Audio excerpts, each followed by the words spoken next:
Bali mencatat sejarah baru setelah memastikan meraih 28 medali emas di PON ke-20 2021 Papua.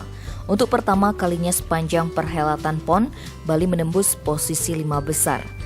Perolehan medali emas tersebut merupakan sumbangsih dari 11 cabang olahraga, yakni judo dengan 6 emas, tarung derajat 4 emas, atletik 4 emas, kriket 3 emas, kempo dan karate 2 emas, sementara menembak, renang, pencaksilat, tinju, panjat tebing, taekwondo, dan layar masing-masing 1 medali emas.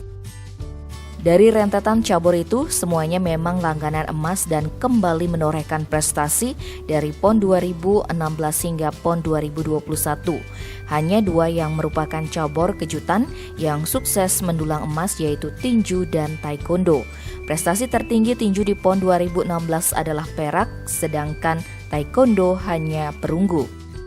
Selain medali emas, ada juga cabang olahraga yang memberikan kejutan, seperti bulu tangkis dengan mengukir sejarah meraih medali perak pertamanya selama 73 tahun PON dilangsungkan, plus 2 medali perunggu. Bahkan sebelum PON Papua, bulu tangkis Bali selalu pulang dengan tangan kosong. Secara total, Bali mengikuti 29 cabang olahraga resmi di PON ke-20 2021 kali ini. Dari jumlah itu, hanya 4 cabur yang pulang dengan tangan hampa, yakni wushu, aerosport, tenis lapangan, dan binaraga.